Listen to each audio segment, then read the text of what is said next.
Hello. So students, हमने अपने last video में डिस्कस करा था 5 किंगडम क्लासिफिकेशन के बारे में, और आज हम अपने कोर जूलॉजी का जो पार्ट है that is classification of animal kingdom उस पर मूव कर रहे हैं। आज हम डिटेल में डिस्कस करेंगे एनिमल किंगडम के क्लासिफिकेशन को। फिर आने वाले वीडियोस लेक्चर्स में हम अपने एक एक फाइलम को उठा करके उसके डिटेल में उसके टाइप ऑर्गेनिज्म में भी जाएंगे। Okay, so we start with the classification of animal kingdom. तो यहाँ पे जो बीएससी लेवल पे हम डील करने वाले हैं एनिमल किंगडम के क्लासिफिकेशन को, we are going to basically deal the classification given by Macleish which was given in 1972. So as I said, there are numerous classifications given by numerous people. We have to study most of them during our BSc course, and each of the classification is correct. हम ये नहीं कह सकते कि सिर्फ इसी particular scientist का ही classification correct है। काफ़ी सारे साइंटिस्ट ने, काफ़ी सारे जूलॉजिस्ट ने दिया है और सभी का कहीं ना कहीं करेक्ट है।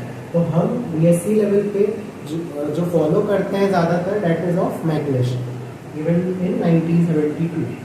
तो if we look, the whole animal kingdom is basically divided into 2 sub kingdoms. अब हमने लास्ट वीडियो में जो टेक्सोनॉमिक हायरार्की पढ़ी थी उसमें सब किंगडम जैसा कोई वर्ड नहीं था।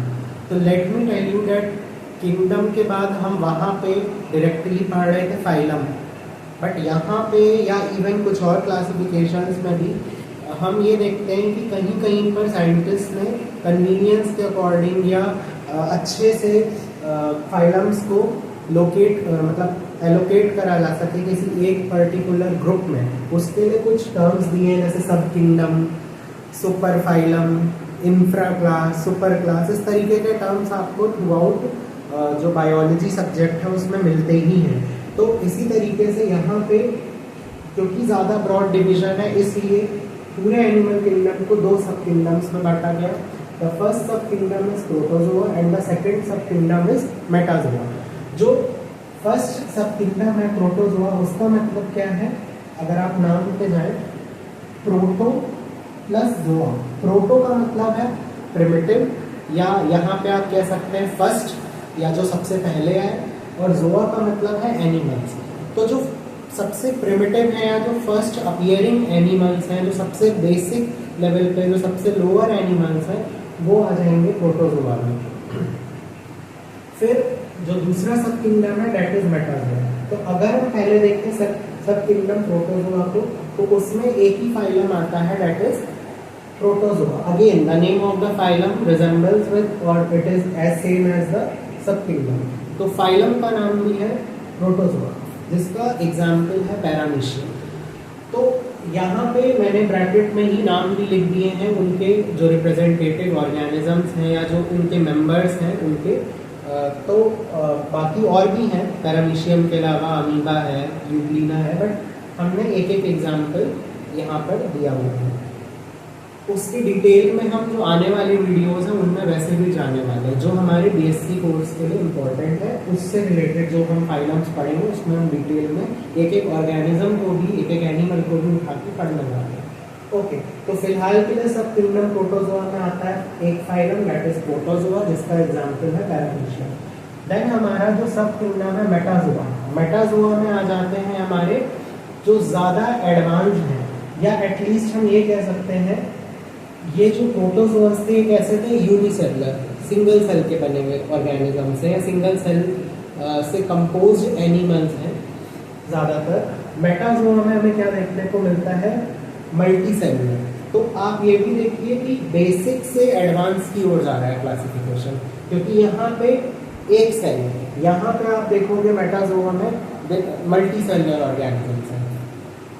अब at this very moment I want to tell you कि आप कंफ्यूज ना हो जो हमने विटेकर का क्लासिफिकेशन पढ़ा था वहाँ से, क्योंकि विटेकर में उन्होंने प्रोटोजोन्स को डाला है किंगडम प्रोटिस्टा में।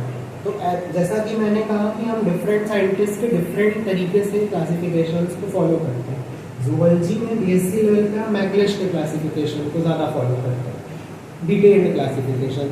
तो यहाँ पे हम प्रोटोजोन्स को as a part of animal kingdom पढ़ रहे हो, जबकि विटेकर में प्रोटिस्टा में पढ़ते हो, प्रोटिस्टा एक अलग किंगडम है।